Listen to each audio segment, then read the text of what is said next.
Good evening सभी को। एपीएसएसबी का एमटीएस और पुलिस का एग्ज़ाम आज कंप्लीट हो गया है। मैं आशा करता हूँ आप सभी लोगों का एग्ज़ाम बहुत अच्छा गया होगा। अभी हमको सेट ए का मैथमेटिक्स का क्वेश्चन पेपर मिला है। उसका मैं सॉल्यूशन विद आंसर आपको बताने की कोशिश करता हूँ।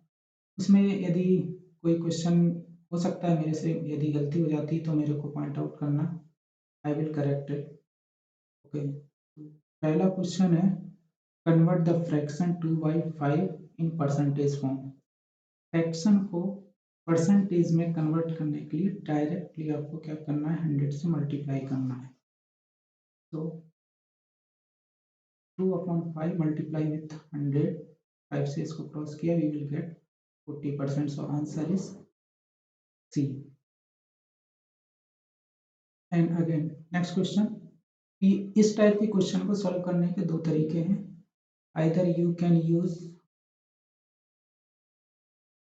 ए plus B A minus B के जो फॉर्मूले होते हैं उसको यूज करके कर सकते हो, नहीं तो आप ये एलिमिनेशन और सब्स्टिट्यूशन मेथड होता है जो लीनियर इक्वेशन को सॉल्व करने के, उससे कर सकते हो। तो मैंने इसको सॉल्व किया लीनियर इक्वेशन से। तो इस टाइप के इक्वेशन को सॉल्व करने का सबसे बेस्ट तरीका है, यहाँ पर साइन डिफरेंट है, हम दोनों को प्लस कर देंगे तो माइनस क्यू प्लस क्यू ये क्रॉस हो जाएगा और p प्लस पी 2p हो जाएगा। इन दोनों का राइट साइड वाला राइट साइड से प्लस हो जाएगा, that we will get 34। So after transferring this 2 will divide 34, we will get 17. So value of p is 17. There are two equations, p minus q and p plus q. So we can put this p equals to 17 value in any of the equation that we put in the first equation. So p की value 17 थी, उसको यहाँ रखा, minus Q equals to this 17 को उधर transfer करेंगे, अभी ये प्लस में उधर जा करके माइनस में हो जाएगा। We will get minus Q के आगे माइनस लगा, वो माइनस यहाँ पर रहेगा। इन दोनों को सॉल्व करेंगे तो माइनस आएगा, माइनस माइनस को हम क्रॉस कर देंगे, we will get the value of Q that is 3 and we need to calculate Q P into Q. so now we have the value of p and q, so 17 into 3 that is 51. so answer is 51, that is p. Next question पूछा गया which among the following statement is incorrect.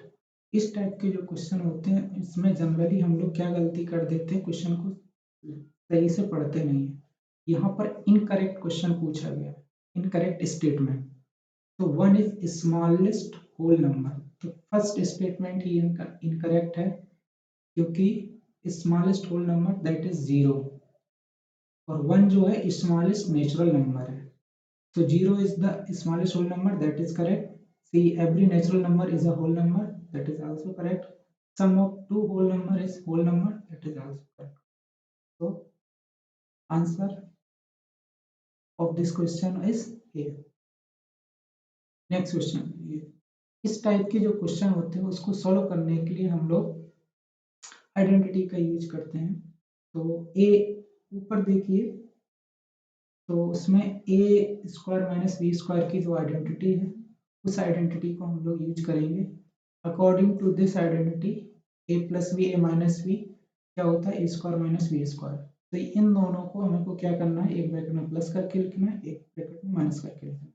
इन दोनों को हमने plus करके लिखा, इन दोनों को एक ब्रैकेट में माइनस करके लिखा, इसको एज इट इज लिख दिया। अब ये पोर्शन इससे ब्रैकेट से पूरा मैच कर रहा है, तो इसको और इसको मैंने क्या कर दिया, क्रॉस कर दिया, we will get this remaining. अब इन दोनों को ऐड करना, तो ऐड करते समय मेरा जो पॉइंट करने वाली बात रहती है कि पॉइंट डेसिमल के तीन में डेसिमल रखना है, उसके बाद ऐड करना है। तो इसके ऊपर कुछ नहीं है तो यहाँ पर 0 मान के दोनों को प्लस कर दें, इसको 0.11। Option B is correct. Next पूछा गया which among the following is smallest fraction.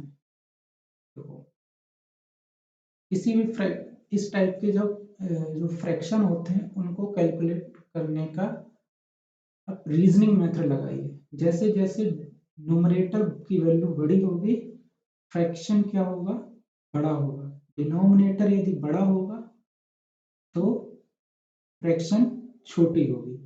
तो फॉर एग्जाम्पल इन दोनों में डिनोमिनेटर सेम है बट न्यूमरेटर इसका बड़ा है, तो इसका मतलब ये वैल्यू क्या है, बड़ी है। तो हमको चाहिए स्मॉलेस्ट, तो इन दोनों में स्मॉलेस्ट क्या हो गया 1/3। अभी बचा 1/2, 1/3 और 1/5। तो मैंने क्या बोला कि जिसका यदि नोमिनेटर सभी के सेम है, तो इसका और इसका नोमिनेटर सेम है, तो यहाँ पर डिनोमिनेटर किसका सबसे बड़ा है, इसका। तो जिसका सबसे बड़ा डिनोमिनेटर होगा वही स्मॉलेस्ट वैल्यू देगा, तो 1/5 correct answer. Square root of 169 that is 13. If the selling price of 8 mangoes is equal to the cost price of 12 mangoes, then the profit percentage. तो इस टाइप के क्वेश्चन को सॉल्व करने के लिए हम लोग क्या करते हैं, यहाँ पर cost, let cost price of 1 mango is 1 रुपए, तो 12 मैंगो का कितना हो जाएगा 12, 8 का कितना हो जाएगा कॉस्ट प्राइस 8 हो जाएगा। और हमको क्वेश्चन में बोला गया है कि selling price of 8 mango is equal to the cost price of 12 mango. तो प्रॉफिट परसेंटेज निकालने के लिए क्या होगा, profit upon cost price into 100। तो अभी यहाँ पर देखो 8 मैंगोज का कॉस्ट प्राइस कितना है 8, और 8 मैंगो का सेलिंग प्राइस कितना है 12। जो 8 मैंगो थे 8 रुपए में खरीदा, लेकिन हमने कितने में बेच दिया 12 का, तो कॉस्ट प्राइस मेरा कितना है 8, सेलिंग प्राइस है कितना है 12, तो प्रॉफिट कितने का होगा 8 माइनस सॉरी 12 माइनस 8 का, तो 12 माइनस 8 मेरा क्या हो गया प्रॉफिट। कॉस्ट प्राइस कितना था 8 और इंटू करना 100, सो 12 minus 8 into 12 minus 8 into 100 divided by 8, इसको सॉल्व किया you will get 50%। तो यहाँ पर ऑप्शन इसका हो जाएगा सी करेगा।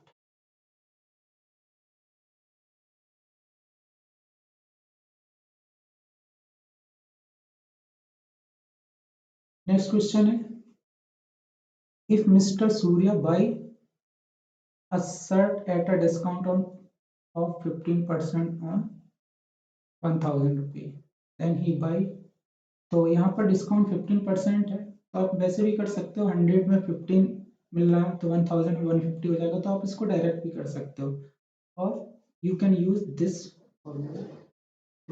सेलिंग प्राइस किसी का निकालना तो CP minus discount percentage 3% of discount कितना दिया कॉस्ट प्राइस, तो कॉस्ट प्राइस यहाँ 1000 है, 15% ऑफ 1000 निकालेंगे तो 2 जीरो से 2 जीरो कट जाएंगे, 15 और 0 150 हो जाएगा, इसको माइनस कर लेंगे तो 850, तो correct answer will be 850, that is B. Next question, if PQR hired taxi for 680 and use it for 359 hours respectively, then the hire, इस टाइप के क्वेश्चन को सॉल्व करने के लिए हम क्या करेंगे, rate of the charges x रुपए पर आवर, तो इसने 3 आवर लिया तो 3x हो जाएगा, इसने 5 लिया तो 5x, इसने 9 आवर किया तो 9, इन तीनों को प्लस करेंगे वी विल गेट 3680। तो इसको सॉल्व करेंगे, इन तीनों को प्लस किया 17x, 17 इधर ट्रांसफर होगा डिवीजन में, 17 इसको डिवाइड किया 40, तो x की वैल्यू हो गया 40, और हमको किसका निकालना था q, q कितना है 5 टाइम्स, तो 5 इंटू 40। इफ मिस्टर या मिस सीला take 10 days to complete a job, then 5 days, तो 10 days में पूरी कंप्लीट हो रही, 5 days में कितनी होगी आधी, आधी के लिए 1/2, तो करेक्ट आंसर इज डी। धन्यवाद, अभी मैं रिमेनिंग क्वेश्चन भी भेजता हूँ, आप लोग गेट इन कॉन्टेक्ट।